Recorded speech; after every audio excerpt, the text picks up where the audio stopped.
స్థానిక ప్రభుత్వాలకు సకాలంలో ఎన్నికలు నిర్వహించకపోవటం అప్రజాస్వామికం, చట్ట విరుద్దం మరియు రాజ్యాంగ ఉల్లంఘన అని జన చైతన్య వేదిక రాష్ట్ర అధ్యక్షులు వల్లంరెడ్డి లక్ష్మణరెడ్డి అన్నారు.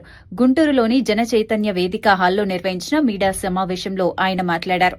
రాష్ట్రంలో 17 మున్సిపల్ కార్పొరేషన్లు, 78 మున్సిపాలిటీలు, 29 నగర పంచాయతీలు ఉన్నాయని తెలిపారు.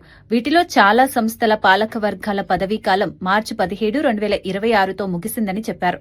దీంతో మార్చి 18 నుంచి ప్రత్యేక అధికారుల పాలన ప్రారంభమైందని తెలిపారు. కోసం ఏమాత్రం ప్రయత్నం చేయటం లేదు. రాష్ట్ర ప్రభుత్వం కూడా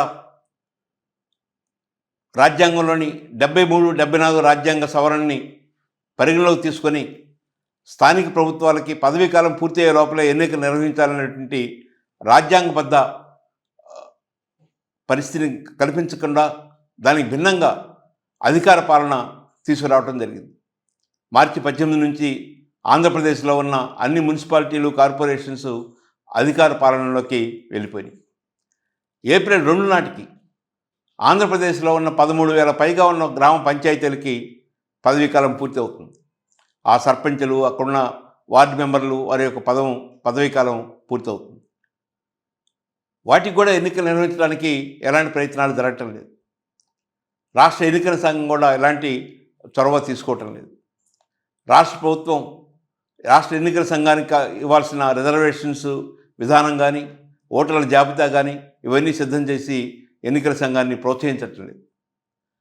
అందువలన ఏప్రిల్ 2 నుంచి ఆంధ్రప్రదేశ్లోని పంచాయతీలన్నీ కూడా అధికార పాలనలోకి వెళ్ళబోతున్నాయి.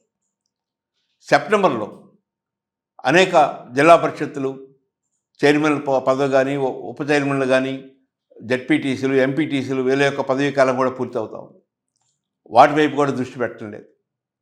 జనచైతన్య వేదిక రాష్ట్ర ప్రభుత్వానికి, ఆంధ్ర రాష్ట్ర ఎన్నికల సంఘానికి విజ్ఞప్తి చేస్తుంది, వెంటనే స్థానిక సంస్థలకి ఎన్నికలు నిర్వహించాలి. 73, 74 రాజ్యాంగ సవరణ స్థానిక ప్రభుత్వాలని బలోపేతం చేయాలని, అధికార వికేంద్రీకరణ జరగాలని, నిధులు విధులు కేటాయించాలని చాలా స్పష్టంగా తెలియజేసింది. కానీ వాటికి భిన్నంగా రాజ్యాంగానికి తూట్లు పొడుస్తూ ఈరోజు రాష్ట్ర ప్రభుత్వం స్థానిక సంస్థల్ని బలోపేతం చేయడానికి కృషి చేయటం లేదు.